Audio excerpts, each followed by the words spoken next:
same church folk, the one that come in Sunday after Sunday, complain after complain, talk about, do this, and answer them after the same. That's when you know you have a real leader, a real strong leader. Yeah. Not predicated on how she feel or what she see, but she's going to take a stand in spite of how you feel. Yeah. See, this thing is not being. We have been on the nipple so long. We've been sucking on the nipple so long, man. We babes in the church. You know what? Watch this. You know how you go if you hurt your back and you go to a chiropractor and you hurt bad. He put you up on the table and he be stretching, and the part that hurt, he stretch it out. He do all the stretching, and you be hurt. You be like, oh, doc, please. As soon as he finished that session, know what he said to you? All right, see you in 2 days. You like, 2 days, man? I'm hurt so. No, 2 days. You got to come back. He gonna put you right back to the same pain again. Leaders are not here to pacify you. Every time you come to church, you hear a word and it hurt. But you used to putting the pacifier in your mouth. If you don't want to come back next Sunday and hear the same word again, it is hurt. Don't tell me. I know it hurt. And we do the same thing over, and we are so used of being pacified. We want the nipple. You still on that Similac. Iron seed.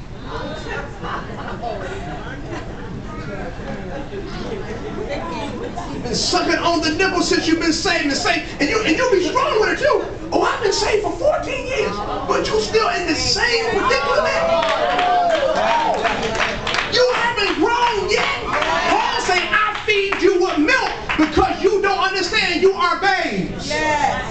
He's saying, if I give you the meat, man, you will pass out. I can't give you everything. We've been on the milk for so long. You saying, Pastor, can I please become a leader? Pastor, please. I know God has sent me to Tree of Life, and I know He sent me to preach the gospel here. But you can't take no instructions.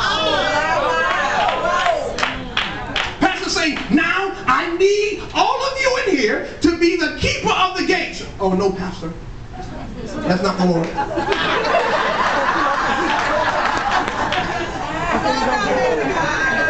You're gonna go. That's where you're gonna go. You be in the office. That's not the Lord. And Pastor said, no, I'm the one that built the wall. Now I need someone to keep the gates and protect the house of God. Don't you know you have Sanballat and Tobias in the house of God? And watch this. Watch this. Elder, give me some shout music. Give me some shout music. And Tobias can shout too. Look at you.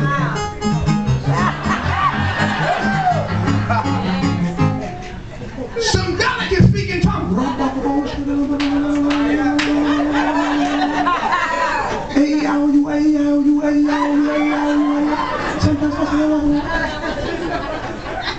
And they be having you fooled and bring you to their personal prayer service. We have a prayer Thursday night on 79th. 7901. No, that was that edging.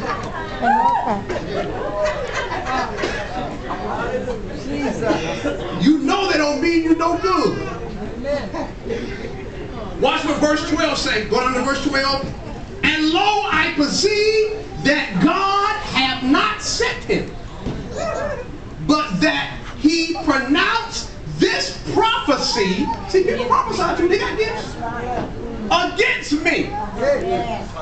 For Tobiah and Sanballat had hired him. You got folk in the church, your enemy is still hiring folks to get you out of the will of God. Really, it's scripture now. I ain't making this up. Let me read it again. Read it again, verse 12. And lo, I perceive that God hath not sent him, but that he pronounced this prophecy against me. for Tobiah and Sanballat had hired him. God is not speaking to everybody. Come on now. Sure ain't. All right. You're doing a great work. Nehemiah 6:3. Don't come down. You notice there's nobody up there building that wall but Nehemiah. He had nobody up there building that wall. Now he needed gatekeepers. But there's nobody up there. He got his weaponry, he's building, and he still have a praise. Look at someone again and say, neighbor, do you have a praise? Watch this. Turn to Numbers. The book of Numbers. I'm going to prove it to you. Book of Numbers. Watch this here. Book of Numbers. Book of Numbers, the first chapter.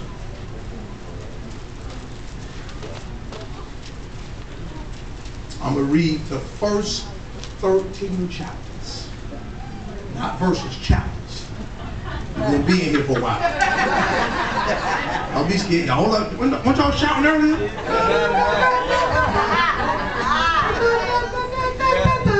Ooh. Didn't I hear that earlier? Who was shouting? Bunga, bunga, bunga.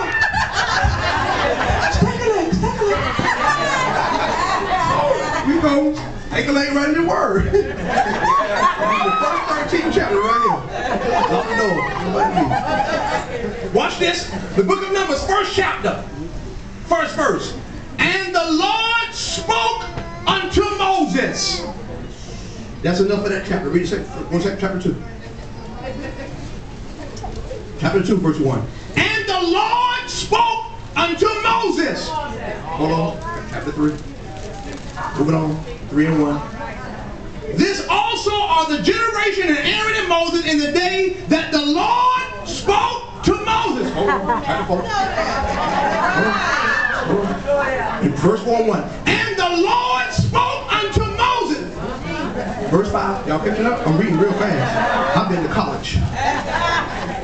Verse 5. And the Lord spoke unto Moses. Y'all reading this? Okay, don't be scared right there. Verse 6. And the Lord spoke unto Moses. I'm trying to sum it up. You're trying to get out of here pretty early. Verse 7. Hold on. And it came to pass on the day that Moses had fully set up the tabernacle. Who God was speaking to? Moses. Who your Moses? But why everybody hearing from the Lord besides Apostle? I don't know. Hold on. Verse 1, 2, 3, 4. Watch this. And she had to build the wall. Are you getting this?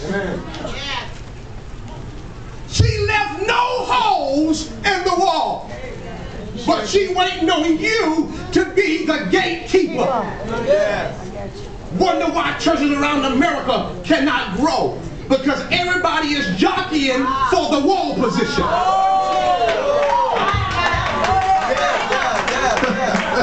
Everybody is jockeying for the ones that put the cement and masonry the wall. We don't need a masonry. We need somebody to stand at the gate and say, how may I help you? Are you Tobias or Bellet, or are you sent by God? Lean on someone and say, neighbor, I'm a gatekeeper. Do it again. Say, neighbor, I am a gatekeeper. Give him a high five and say, neighbor, I am a gatekeeper.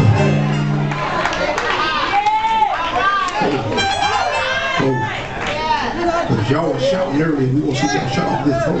Amen. And it came to pass on that day that Moses had fully set set up the tabernacle and had anointed it and sanctified it, bought the pews, bought the chairs, bought the carpet. She chose the paint. She chose the colors. Who are you? You ain't coming